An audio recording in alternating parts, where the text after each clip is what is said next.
La verdad del poder o el poder de la verdad. El Círculo Rojo con Fernando Rosso. En las últimas 2 semanas estallaron contradicciones que se vienen acumulando desde hace medio año. El profeta Javier Milei empieza a demostrar que, parafraseando a Maquiavelo, está bastante desarmado. Partamos de aclarar una confusión deliberada que circula en la prensa y que pretende disminuir la magnitud de la crisis que estamos atravesando.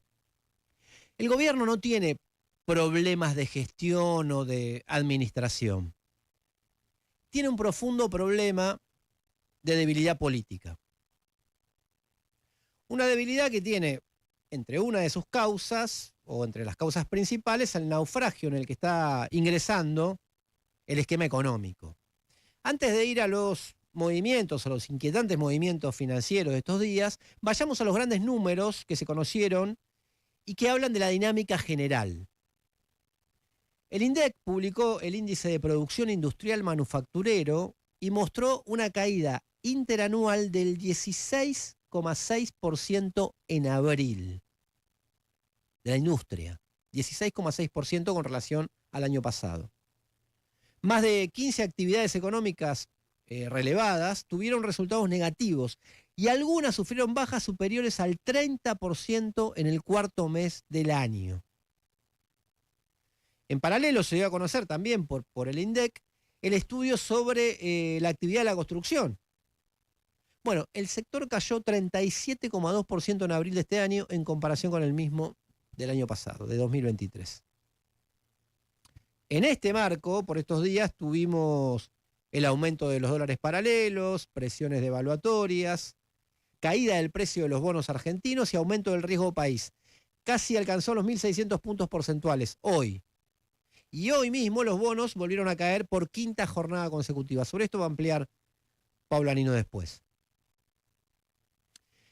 Estos movimientos se explican por la dinámica endógena de la economía, obviamente, eso es una parte, porque mantener el ritmo del ajuste fiscal es insostenible, porque es mentira que limpió el balance de la deuda del Banco Central con las viejas LELIQs y se desendeudó, como quiere presentar el gobierno, porque simplemente cambió la deuda de lugar, la trasladó al Tesoro, al Ministerio de Economía, o porque la baja de la inflación, que está en duda si se mantendrá, quizás este mes seguramente de número más bajo, pero el mes que viene probablemente vuelva a subir por los tarifazos, esta baja de la inflación se basa en un desplome de la actividad, como evidencia los números que destacaba antes. Pero además de estas cuestiones propias del esquema económico o de un esquema económico inconsistente, los factores reales de poder, para llamarlo de alguna manera, empiezan a percibir la debilidad política de Milei y La Libertad Avanza. Más allá de que, según las encuestas, mantenga una adhesión, producto más de la esperanza por la esperanza misma y por el rechazo a todo lo anterior, pero de hecho pasó el 25 de mayo y no hubo ningún pacto, del famoso Pacto de Mayo. Lo que queda de la ley bases es una incógnita y hay que ver si se aprueba y cómo se aprueba, si es que se aprueba. El Congreso comenzó a aprobar proyectos contrarios al programa de gobierno, como la movilidad jubilatoria, que tuvo media sanción en diputados y que, si bien es una pequeña y bastante miserable recomposición de los saberes de jubilados y jubiladas, a la vez es una gran derrota política, una derrota política del gobierno. Por eso justamente Milei agita el veto a esa ley, ya lo dijo como en 4 lugares, y la amenaza del veto, contrario a lo que él piensa o considera, es una señal de debilidad y no de fortaleza. Hagamos un paréntesis con esto. En el comunicado oficial de la Oficina de la Presidencia sobre la votación en diputados, esta de la movilidad jubilatoria, dice textualmente que es un proyecto irresponsable que de entrar en vigencia destruiría todo el esfuerzo y los logros fiscales obtenidos en los últimos 6 meses. Esto es una confesión doble. Porque lo que se votó concretamente es un aumento del 8% de los saberes de jubilados y jubiladas. Según el mismo gobierno, si entra en vigencia, ese pequeño aumento destruiría todos los logros. Es decir, los logros están basados en el despojo total de los saberes jubilatorios. Primera confesión. Pero además, si un 8% de aumento te arruina el mejor plan económico de toda la historia de la humanidad, entonces es un plan económico precario, endeble, un plan de mierda, digamos, para decirlo académicamente. Bueno, después está la crisis del gabinete, que es una crisis, un descontrol importante. La salida de Nicolás Pose, la jefatura de gabinete, que según denuncian desde el mismo gobierno, había armado un aparato de inteligencia que espiaba a otros miembros del gabinete. Y el escándalo mayúsculo de Capital Humano con Sandra Petovelo, secuestrando toneladas de alimentos en un contexto, en un país con hambre, obligada a repartir ese alimento por orden judicial en primera y segunda instancia. Y acá quiero volver a la cuestión del déficit de gestión. Esto no es déficit de gestión, porque siempre se equivocan para el mismo lado. No es que se equivocó y repartió alimentos de más. Se guardó alimentos incluso hasta dejarlos vencer. Entonces, la equivocación, el déficit, es una consecuencia directa de la lógica del ajuste que está guiado por el odio a todo lo popular y especialmente a los más pobres.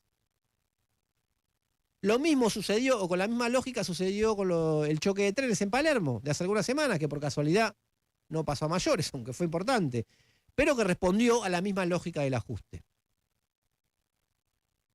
En ese marco de problemas económicos y debilidad política, bueno, a Milei se le empiezan a animar todos. A ver, hasta el radical Rodrigo de Loredo votó algo contrario, diferente al gobierno, la ley de movilidad jubilatoria. Bueno, pero también se le anima el campo o la corporación agraria a través de ese método especial de bandorismo que tienen de no liquidar la cosecha para presionar por una devaluación.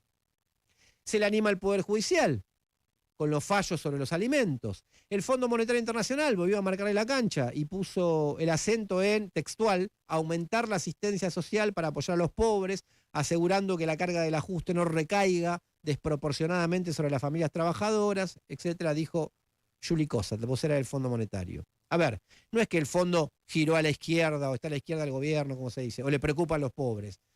Alerta con que, además de todas las inconsistencias económicas y políticas que empieza a tener el gobierno, más temprano que tarde puede desatar una resistencia o incluso un estallido social. Por eso pone el ojo ahí. Contradictoriamente, o no tanto, quienes deberían, o quienes más deberían estar interesados en animársele al gobierno, los representantes de los trabajadores y las trabajadoras, es decir, los grandes sindicatos, son los que más especulan. Y un sector hasta se desespera por un diálogo con el gobierno. Por omisión y por contener la fuerza social que podría hacer saltar por los aires este experimento político desastroso, son a su manera un sostén importante de este gobierno. Pero todo el cuadro que estamos presenciando muestra que es un experimento político y de ajuste totalmente derrotable. Y para esto, una cita importante para este objetivo será el día que se trate la ley bases, el próximo miércoles en el Senado. Porque no alcanza con que el profeta empiece a mostrar que está bastante desarmado. Es necesaria una fuerza social que derrote el plan, termine con este programa que favorece solo a los mega recontra ricos e imponga otra salida.